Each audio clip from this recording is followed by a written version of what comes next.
अगर भैये से दिक्कत है तो मुझे प्रवासी शब्द से भी दिक्कत। प्रवासी किस बात का भाई? इस देश के हम वासी हैं और आप मुझे प्रवासी कह रहे हैं। कोई भी ऐसा गलत बयान आएगा तो उसका बचाव नहीं करेंगे। हमको अगर हमारे राज्य में अवसर मिलेगा तो हम नहीं जाएंगे बाहर।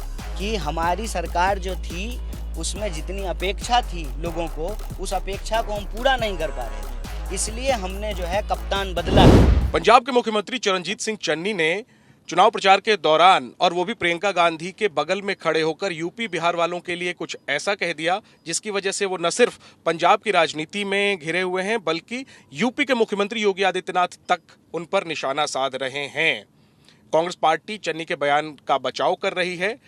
इस पर खास बात करने के लिए मेरे साथ कांग्रेस के नेता कन्हैया कुमार हैं, जो स्टार प्रचारक भी हैं और बिहार से आते हैं। तो जरा कन्हैया से ही पूछते हैं कि कन्हैया, चन्नी साहब का जो बयान था, यूपी बिहार वाले भैये और इनमें कब्जा नहीं करने देना है, बगल में खड़ी प्रियंका गांधी ताली बजा रही थी, ये जो आपने सुना देखा, कैसा लगा आपको? पीड़ा हुई? देखिए, पहली बात तो ये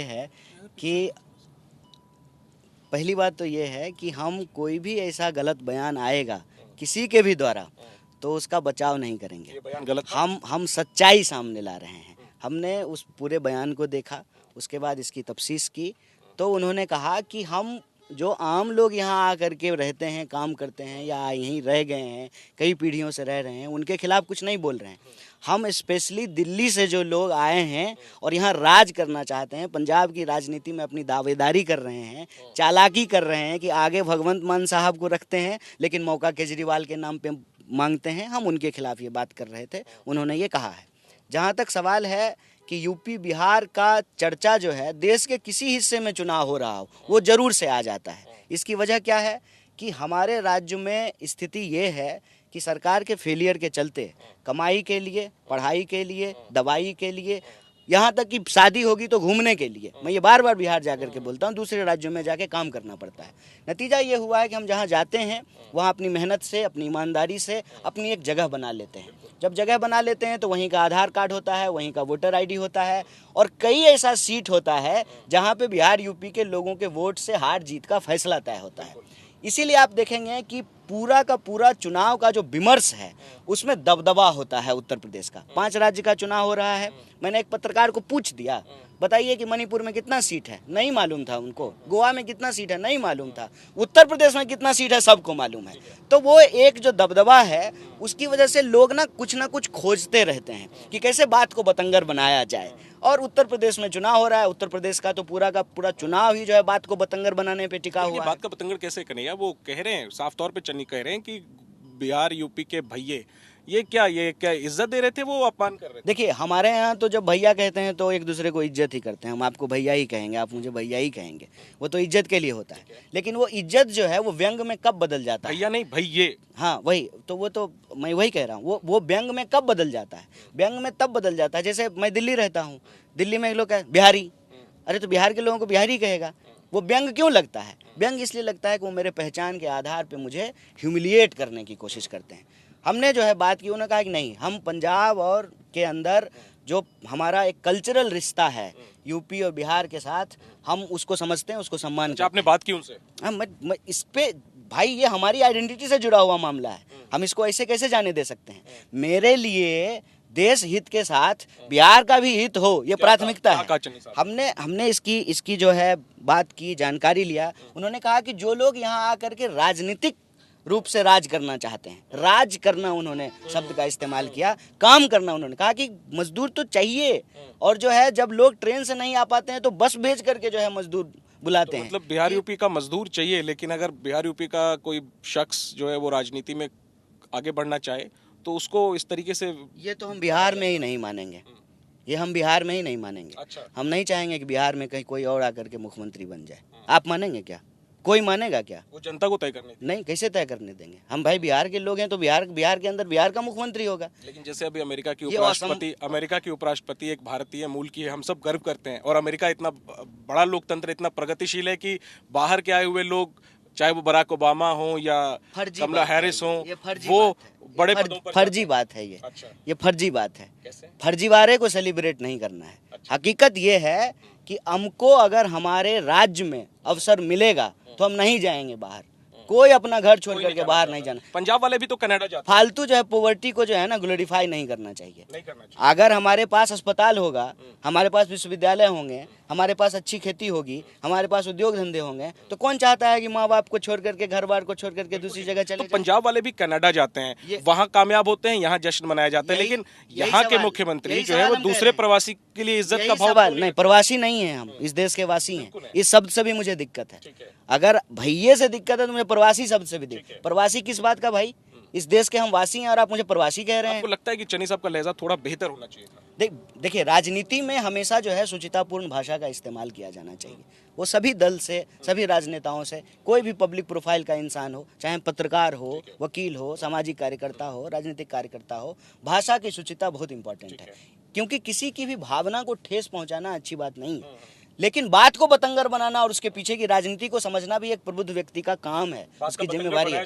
बात का बतंगर इस रूप में बनाया जाता है, जो मैं बार बार कहता हूँ कि चूंकि हर राज्य के चुनाव में बिहार और उत्तर प्रदेश के वोट का एक इम्पोर्टेंस है। आप दिल्ली का देख लीजिए, दिल्ली में आपको याद होगा कि बीजेपी के नेता हैं गोयल साहब, उन्होंने कहा कि बिहार यूपी के लोग आकर के दिल्ली गंदा कर देते हैं। आप महाराष्ट्र का एग्जाम्पल लेकर के देख लीजिए। ये हर शहर में आप जब देखेंगे, जो बाहर से आकर के यहाँ मजदूरी करते हैं और 2-3-4 पीढ़ी से यहाँ रह गए हैं, घर बार बना लिया है, यहीं के नागरिक हैं, यहीं के वोटर ID हैं उनके पास, तो उनको एक पॉलिटिकल थ्रेट के रूप में देखना शुरू करते हैं। ठीक है, मैं कहता हूँ कि थ्रेट में देखने की जरूरत नहीं है। आप मिलजुल करके, एकोमोडेट हो करके, जैसे आपने कहा कि पंजाब के लोग भी दूसरी जगह जा करके काम करते हैं और अमेरिका में जो है प्रोग्रेसिव पॉलिटिक्स है और वो उनको एकोमोडेट करते हैं। एकोमोडेट करना आपकी ज़रूरत है। आप एकोमोडेट नहीं करेंगे तो आपकी इकोनॉमी सस्टेन नहीं करेगी। तो इकोनॉमिक ज़रूरत, ठीक है, धीरे धीरे हमारी सामाजिक राजनीतिक जरूरत में भी तब्दील हो जाती है। आपको लगता है कि चन्नी साहब ने जो कहा ये अरविंद केजरीवाल के लिए कहा, ये यूपी बिहार वालों उन्होंने कहा कि बाहर के लोगों को आकर के राज नहीं करने देंगे, और ये मैं बिहार में जाकर के मैं भी बोलूंगा। और वो जो भैया उनके तौर पे उन्होंने संबोधित किया, उसको भी आप गलत नहीं मानते? नहीं, मेरा कहना है कि भाषा की शुचिता रखनी चाहिए, जिससे किसी को भी जिस शब्द से तकलीफ हो, शब्द को नहीं कहा जाना चाहिए। वैसे मुझे जो है इस सबसे तकलीफ नहीं होती है, क्योंकि मैं जानता हूँ इसकी हकीकत क्या है। कल मुझे एक पत्रकार ने कहा कि पप्पू, हम बोले कि उसकी रियलिटी नहीं पता है आपको। हर दूसरे तीसरे चौथे घर में किसी ना किसी का नाम पप्पू होता है। आपको ये समझना पड़ेगा कि ये जो एक कोनोटेशन खड़ा किया जाता है, उसके पीछे की राजनीति क्या है। राजनीति है ह्यूमिलिएट करना। क्योंकि बगल में प्रियंका जी भी खड़ी थी, तो इस वजह से इसको मुद्दा को बड़ा माना गया, क्योंकि प्रियंका गांधी के बगल में और वो उत्तर प्रदेश की प्रभारी हैं, उत्तर प्रदेश में चुनाव लड़ रही हैं। शब्द में जो है जो कथन है उसमें उत्तर प्रदेश था। तो हाँ, तो आप भी समझ रहे हैं कि क्यों घेरा जा रहा है। मैं कह रहा हूँ कि हमारा सवाल एज ए नागरिक, चाहे हम बिहार के हों या पंजाब के हों, क्या है हमारा सवाल ये है कि जैसे पंजाब के लोगों को रोजी रोजगार के लिए बाहर जाना पड़ता है, जो पंजाब दुनिया के लिए है, वही बिहार जो है वो पूरे देश के लिए है। हम एक लेबर मार्केट बन करके रह गए हैं। हम लेबर करते हैं, ठीक है, लेबर का सम्मान किया जाना चाहिए। लेबर के बिना जो है कोई इकोनॉमी चल नहीं सकती है, उसको सम्मान नहीं मिलता है। वो सम्मान की लड़ाई हमारी होनी चाहिए। और पार्टिसिपेशन का जहाँ तक सवाल है, प्रतिनिधित्व का जहाँ तक सवाल है, वो भी एक बात है। अब बगल में है राज्य हरियाणा। हरियाणा ने कह दिया है कि जो प्राइवेट फैक्ट्रियाँ 75% लोकल होंगे। तो क्या कल को ये बात जो है बिहार में नहीं बोला जाना चाहिए? लेकिन फैक्ट्री होगी तब ना ये बात बोलेंगे, हमारे यहाँ अस्पताल होगा तब ना ये बात बोलेंगे, हमारे यहाँ यूनिवर्सिटी होगी। तो अपने बुनियादी सवाल पे टिके रहना चाहिए। क्षेत्रवाद ठीक है, लेकिन भेदभाव नहीं होना चाहिए और इज्जत में। क्षेत्रवाद ठीक नहीं है। क्षेत्र के जो लोग हैं ना, उनके हक अधिकार को सुरक्षित करना, सुनिश्चित करना, उसकी भागीदारी, ये ठीक है। क्षेत्रवाद ठीक नहीं है। हम सब भारतीय हैं, ऊपर से लेकर के नीचे तक, कश्मीर से लेकर के कन्याकुमारी तक, इसकी एकता और अखंडता अक्षुण्ण रहनी चाहिए। उनके प्रतिनिधित्व को सुनिश्चित करना चाहिए। एक और पर आपका चाहूँगा कि आप क्या सोचते हैं। एक और जो विवाद एक तरीके से कांग्रेस इसको पेश कर रही है, कुमार विश्वास जो अरविंद केजरीवाल के पुराने सहयोगी रहे, उन्होंने एक बयान दिया केजरीवाल को लेकर, और इसको लेकर कांग्रेस उठा रही है इस मुद्दे को और कह रही है कि केजरीवाल जो है वो देश विरोधी सोच रखते हैं, इस तरह की बात। चूंकि आपने भी इस तरीके के आरोप झेले हैं, मैं आपसे पूछता हूं कि आप कैसे देखते हैं इस पूरे विवाद को? अच्छा, देखिए, एक बात तो ये है कि जो आम आदमी पार्टी है वो अन्ना आंदोलन से निकली है। अन्ना आंदोलन की हालत यह है, इस दिल के टुकड़े हजार हुए, कोई यहाँ गिरा कोई वहाँ गिरा। बहुत सारे लोग जो है भाजपा में जाकर के मंत्री बन गए हैं, राज्यपाल बन गए हैं। कुछ लोग जो है राजनीतिक रूप से निष्क्रिय हो गए हैं। और जो आम आदमी पार्टी को स्थापित करने वाले मुख्य लोग थे, उसमें से भी 80% लोग जो है 85% लोग वो छोड़ के जा चुके हैं। उसमें से प्रमुख चेहरा हैं आपको कुमार विश्वास जी, प्रोफेसर आनंद कुमार जी, प्रशांत भूषण जी, योगेंद्र यादव जी, तमाम लोग छोड़ दिए।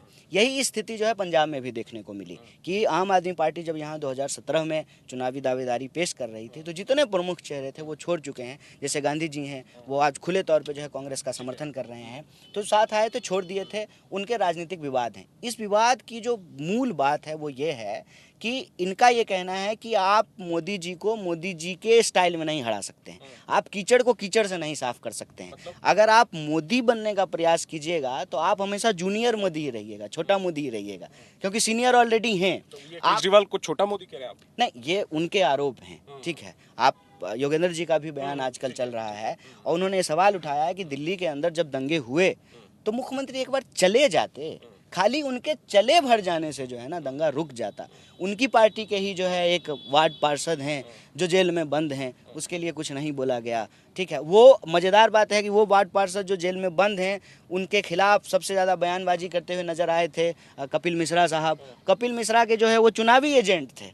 तो ये जो मतलब धर्म के आधार पे समाज को बांटना और उस पर राजनीति करना, ये तकलीफ देह है। और पंजाब में भी हमने जो है ये देखा है कि आम आदमी पार्टी के कुछ नेता वही भाषा बोल रहे हैं जो भाषा उत्तर प्रदेश में भाजपा के नेता बोल रहे हैं। जैसे कुछ नेताओं ने कहा कि जो है हिंदू खतरे में है, तो ये बात तो खुद अरविंद केजरीवाल ने कही है। वो कहते हैं कि उनको कुछ हिंदू आके कह रहे हैं कि हिंदू असुरक्षित महसूस कर रहे हैं। नहीं, सिर्फ हिंदू क्यों असुरक्षित महसूस करेंगे?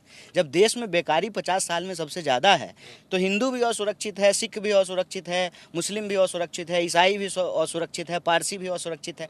बेरोजगारी एक सेकुलर सवाल है, महंगाई एक सेकुलर सवाल है। प्रधानमंत्री की सुरक्षा में जो एक का मामला सामने आया लापरवाही का, उसकी वजह से हिंदू उनके पास आकर कह रहे हैं कि हिंदू असुरक्षित महसूस कर रहे हैं। देखिए किसी समय में जो है अरविंद जी हम लोगों को बड़े इम्प्रेसिव लगते थे जब वो बनारस से जा कर के मोदी जी के सामने ताल ठोक रहे थे।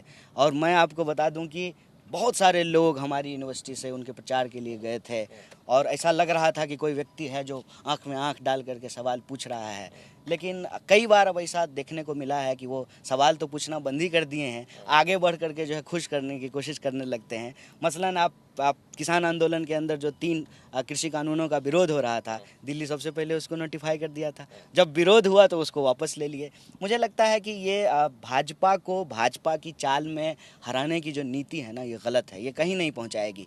ये कहीं कहीं आप सरकार बनाने का दावा ज़रूर पेश कर दें, दिल्ली में आपने बना भी लिया है, लेकिन आप अलग अपने काम से होंगे। जब आप मोहल्ला क्लिनिक की बात करते हैं, जब आप स्कूल की बात करते हैं, जब आप जो है दिल्ली में महिलाओं की सुरक्षा की बात करते हैं, बजट का सही तरीके से इस्तेमाल का बात करते हैं, ये आपको अलग बनाता है। भाजपा की भाषा बोलने लगेंगे तो आपको अलग कैसे बनाएगा? लगता है केजरीवाल भाजपा की भाषा बोल रहे हैं। पंजाब में उनके साथ ये दिक्कत हो गया है, क्योंकि पंजाब एक ऐसा स्टेट है जहाँ ऑलरेडी यहाँ का प्राइमरी स्कूल जो है वो दिल्ली से बेटर है। ऑलरेडी यहाँ स्मार्ट क्लासेस चल रहे हैं, यहाँ के अस्पताल जो हैं वो बेहतर हैं। आप ह्यूमन डेवलपमेंट इंडेक्स उठा करके देख लीजिए, पंजाब बेहतर है। और बेरोजगारी का जहाँ तक सवाल है तो बेरोजगारी का सवाल को हल तो कोई नहीं कर रहा है। कॉन्क्रीट बात जो है वो राहुल जी कर रहे हैं कि जब तक आप न्याय जैसी योजना नहीं लागू करेंगे, आप small scale medium scale industries को प्रायोरिटी नहीं देंगे और लोगों को रोजगार देने के नए अवसर नहीं पैदा करेंगे और जिनको रोजगार नहीं दे पाएंगे उनको बेरोजगारी भत्ता नहीं देंगे, तब तक आप अनएम्प्लॉयमेंट जैसी समस्या का हल नहीं कर सकते हैं। तो कुछ उनके पास ना नया ऑफर करने के लिए नहीं है,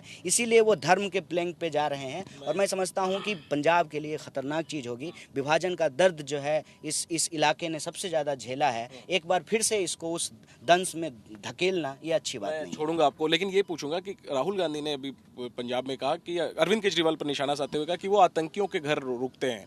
आपकी पार्टी उनको एक राष्ट्र विरोधी के तौर पे पेश करने की कोशिश कर रही है। मैं आपसे जानना चाहता हूं कि आप खुद चूंकि ऐसे आरोप झेल चुके हैं, झेल रहे भी हैं बल्कि, तो आप कैसे देखते हैं? जब चलिए राजनीति ठीक है अपनी जगह, स्कूल और बीजेपी, कांग्रेस, आम आदमी पार्टी, लेकिन जब कोई किसी नेता को राष्ट्र विरोधी बताया जाता है, आतंकी के साथ कनेक्शन जोड़ने की कोशिश होती है, इस पर आप क्या सोचते हैं? देखिए, सच अगर इसमें कुछ है तो अगर कोई देश के खिलाफ कुछ कर रहा है तो आप उसको कहेंगे कि देश के खिलाफ एक्टिविटी है। केजरीवाल देश के खिलाफ नहीं, मैं एनआईए नहीं हूँ, मैं तो हमेशा यही कहता हूँ। तो आपकी पार्टी एनआईए हो गई है क्या? नहीं, मेरी पार्टी भी एनआईए नहीं है, मेरी पार्टी का ये दावा भी नहीं है, ना मैं दावा कर रहा हूँ। मैं पार्टी विश्वास के हवाले से, लेकिन कुमार विश्वास कह रहे हैं वो एक जो है केजरीवाल जी के साथ ही रहे हुए व्यक्ति हैं। कुमार विश्वास जी जो कह रहे हैं उसके लिए हम ना जिम्मेवार हैं, ठीक है, ना पार्टी को इतना विश्वास क्यों है कुमार विश्वास पर? नहीं, ये तो मुझे इसके बारे में कोई जानकारी नहीं है। मुझे लगता है कि ज़बरदस्ती जो है इसको ट्विस्ट करने का प्रयास किया जा रहा है। कुमार विश्वास जी उनके साथ ही रहे हैं, वो बात वो बोल रहे हैं। और चुनाव के दौरान क्या होता है, चुनाव के दौरान मुझे बताइए कि कांग्रेस की पार्टी के अंदर कोई साधारण नेता भी बाहर जाता है तो जो है प्राइम टाइम न्यूज होता है, चाहे वो 15 साल से जो है निष्क्रिय हों। क्यों होता है? ये एक नैरेटिव गढ़ने का प्रयास किया जाता है, करते हैं सब लोग अपने अपने तरीके से। मेरा ये कहना है कि राजनीति के अंदर, जो मैं बार बार कहता हूँ, मेरी अपनी जो एक कोशिश है कि लोगों के मुद्दों को केंद्र में रखा जाए, उसके इर्द गिर्द ही नैरेटिव बनाया जाए। लोगों की जो परेशानियां और तकलीफ है उसको कैसे दूर किया जा सकता है उस पर ध्यान रखा जाए। और पंजाब की अगर हम बात करें तो पंजाब के लोगों ने इन जनरल यहाँ का जो पॉलिटिकल कल्चर था उससे उनको चिढ़ होने लगी थी। वो चाहते थे कि ये जो गैंगअप हो गए हैं ताकतवर लोग, ये गैंग जो है ये टूटना चाहिए और एक ऐतिहासिक बदलाव की ज़रूरत है। कांग्रेस पार्टी ने इसको महसूस किया और एक ऐतिहासिक बदलाव किया, और जो आज तक नहीं हुआ था। एक नई बड़ी पार्टी की शुरुआत हुई, चरणजीत सिंह चन्नी साहब को मुख्यमंत्री का चेहरा बनाया गया। इसके इर्द गिर्द बात हो कि 111 दिनों में जो वो काम किया है, जिन्होंने जो बचा हुआ काम है, खास करके एम्प्लॉयमेंट का जो सवाल है, आप मौका दीजिए, 5 साल में हम उसको एड्रेस करेंगे। ये हमारा क्या ये लेकिन चालाकी नहीं है कि आप 17 में बहुमत आपको मिला 5 सालों के लिए और अब आप वोट मांग रहे हैं 111 दिनों के काम पर? तो क्या ये चालाकी नहीं है? और आप कहेंगे कि कैप्टन को बदल दिया, तो कप्तान बदला गया ना, जो बाकी जो टीम थी, टीम तो वही है। चन्नी खुद मंत्री थे, अब वो मुख्यमंत्री हैं, सारे चेहरे वही हैं। तो ये चालाकी नहीं है क्या कांग्रेस की? देखिए, आप ईमानदारी को चालाकी कह रहे हैं, हम ईमानदारी से ये बात कह रहे हैं कि हमारी सरकार जो थी उसमें जितनी अपेक्षा थी लोगों को, उस अपेक्षा को हम पूरा नहीं कर पा रहे थे, इसलिए हमने जो है कप्तान बदला है। और कैप्टन जो एक राजा थे उनको हटा करके एक साधारण पृष्ठभूमि के व्यक्ति के हाथ में कमान दी है पार्टी ने कि वो उस सवालों को ईमानदारी से एड्रेस कर सके। इसमें ईमानदारी आप इसको चालाकी कह रहे हैं। जनता की जो आकांक्षा है, जो भावना है कि पंजाब में एक बदलाव होना चाहिए, लोग बदलाव करेंगे कह रहे हैं। कांग्रेस पार्टी ने बदलाव कर दिया। अब पंजाब की जनता से हम अपील करेंगे इस बदलाव को आप आगे बढ़ाइए। ऐसा नहीं है कि 2017 में ही कांग्रेस आई है। वैसे तो आप मोदी जी की भाषा में 70 साल के लिए गाली दीजिए मुझे, नेहरू जी के लिए गाली दीजिए मुझे।